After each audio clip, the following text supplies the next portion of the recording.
Episode 3631, God is Our Refuge. Moms, it's time to rediscover, rejuvenate, and renew who you are in mind, body, and spirit. Welcome to Create Your Now, Your Best Selfie, the show to help you do just that. Here's your host, certified life coach, personal trainer, and nutritionist, Christiane Wargo. Happy day. Are you running late? Oh, yes. If you have anything to do with daylight savings time, it's time to spring forward. Oh, look at your clock. Did you remember? Okay, take a deep breath. God is our refuge. For those of you who are brand new to Create Your Now, welcome to this incredible family. I'm so delighted of your presence. If you already even had the opportunity, you want to head on over to createyournow.com where you can learn more and sign up for the Kisses newsletter. They keep it simple strategy, everyday solutions to live, love, and impact.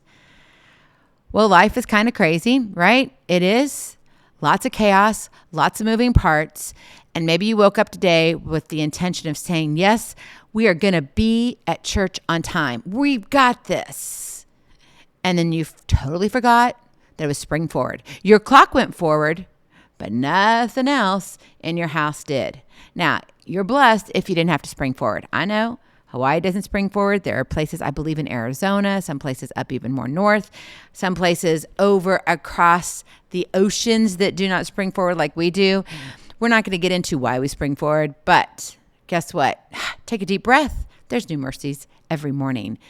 But as your days become more than you can handle alone, because life does get crazy. It is chaotic. You've got the dinner dishes and dogs and kids and spouse and the bills and the house and renovations. And then on top of that, you've got activities and you've got neighbors and you've got community events and then you've got holidays and birthdays.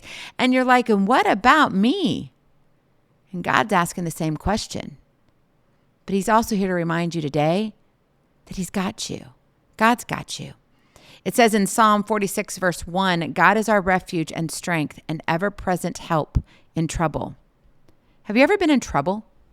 Not because you didn't listen to mom or dad back in the day, but because maybe you really did make a mistake. Maybe you didn't think clearly enough. Maybe you moved too fast, whatever it was.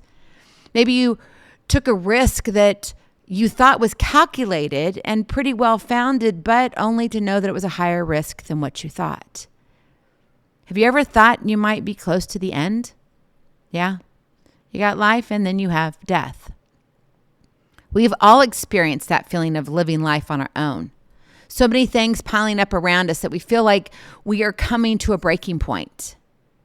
However, I want to remind you that you're not alone. God is there for you all the time. And I got to stress that all the time. God is there for you. All the time, God is good. Now, you might say that you disagree because you don't have the answers you want. Yet God is still there even when you don't get what you want. Sounds all too familiar, right? When raising kids, we tell them no, they can't do something or have something.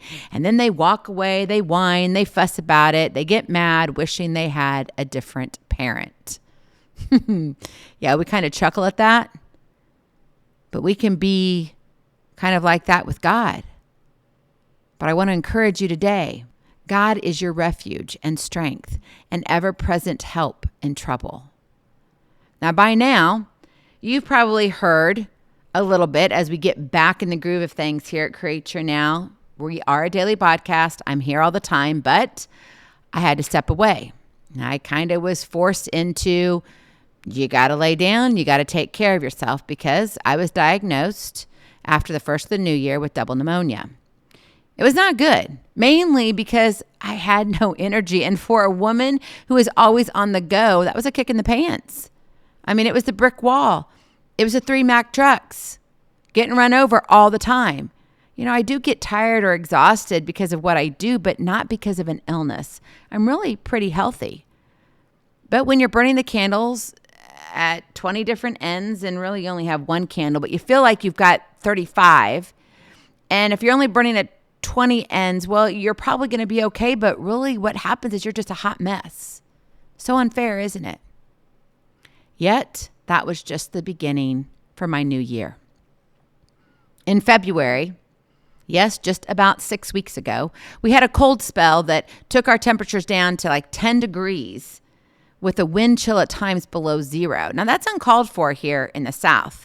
And when you get that in the South, those are the temperatures you do not want. Plus, stuff happens when it freezes, right? Well, y'all know about the forced renovations inside, right? Yeah, well, we're getting through that. The piles are going to get lower, I promise. Well, I keep telling myself that. They will.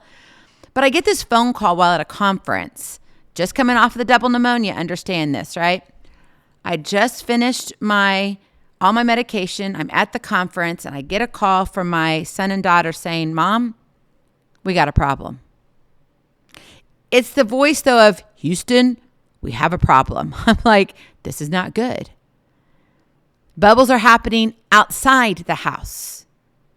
I'm a day and a half away from headed home, and all I can do is watch this video that they send me and see what's going on. So I immediately call my pool guy with an SOS. He comes on over and he says, you got a leak.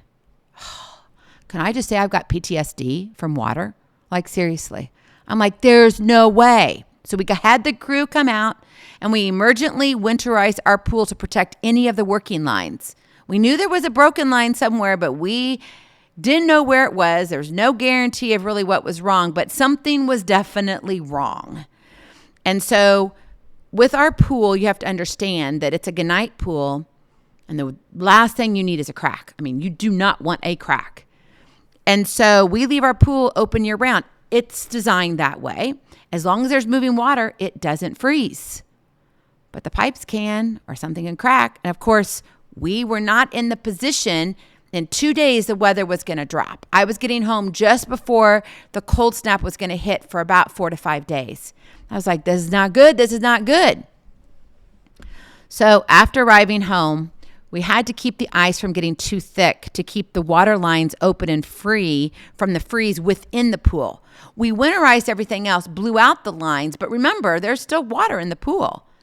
And we can't expose everything now because we are in the middle of, oh my goodness, here comes winter wonderland. Well, that required us to break up the ice to keep it free from freezing. And so we would use a stick that wouldn't damage anything. I call it a stick. It really wasn't a stick, but it's this pole, right, that we used for the pool. No big deal.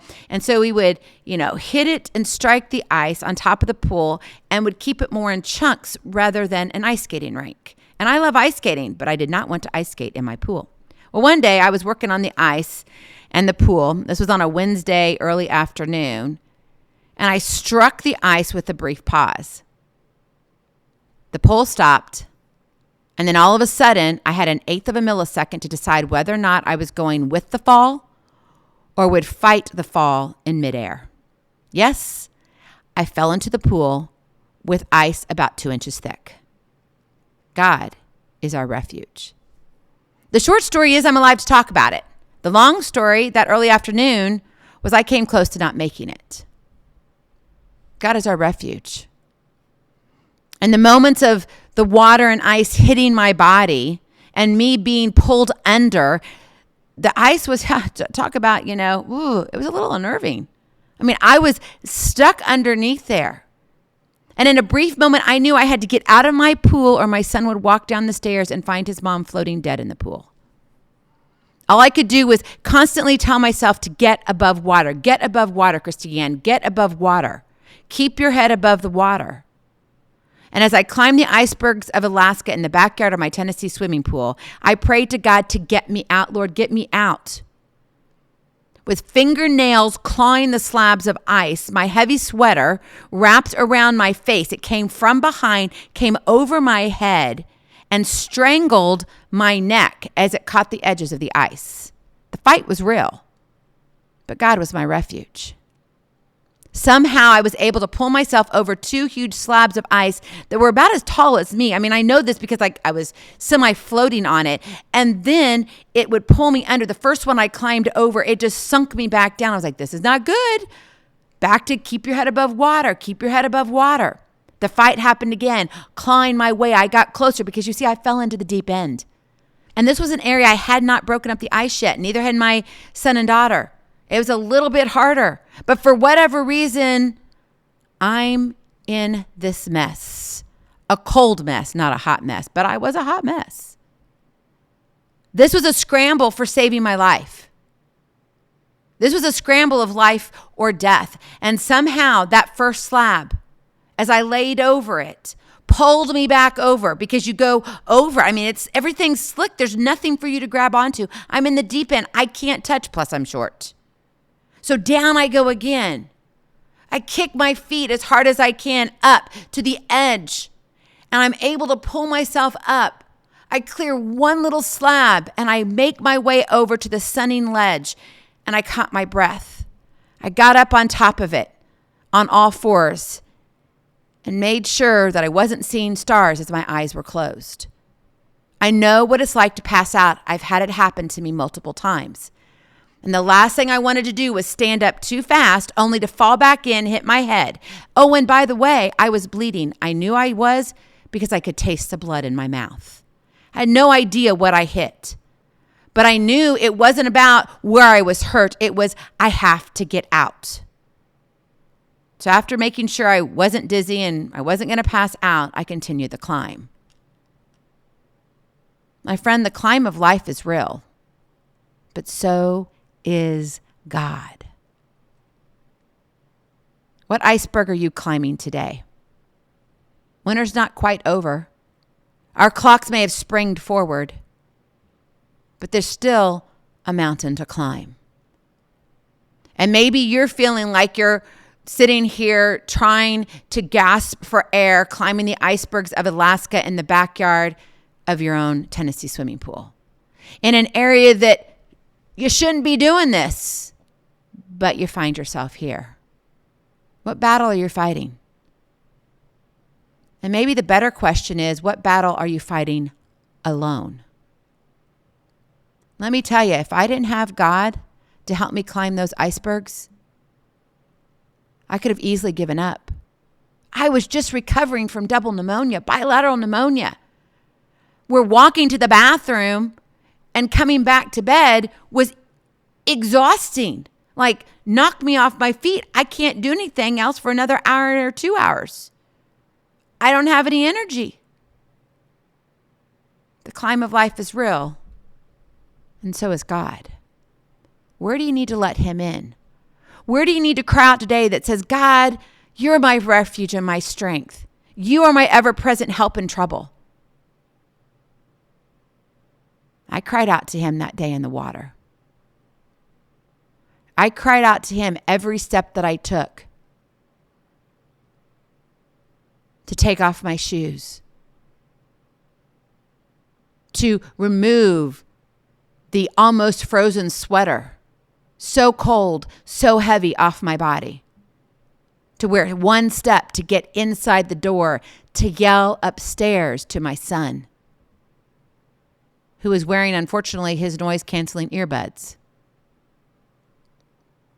There's more to this story, but right now what I want you to think about, the climb of life is real.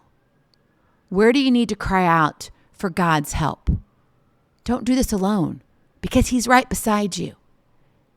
Those footsteps that you see, those little water prints that I saw as I turned around briefly to look at where I came from in the moment of distress, which in all honesty, it probably was like no more than 2 minutes that all this happened. That's why the story goes on. But that one set of footprints is not yours. It's God's. He is your refuge. He is your strength. I promise you, he's your ever-present help in trouble. Cry out to him today. Go in peace. Be present. Be incredible. Be you. I love you so very much. I cannot wait to see you on the other side. Blessings, hugs, and lots of love. We'll talk to you real soon. Have a glorious, blessed week. Bye-bye. Feeling inspired, ready to train for life and love your journey? Visit createyournow.com for more incredible resources to help you along the way. We'll see you next time on Create Your Now, Your Best Selfie. And remember, always be sure you consult your physician before beginning any health and fitness plan.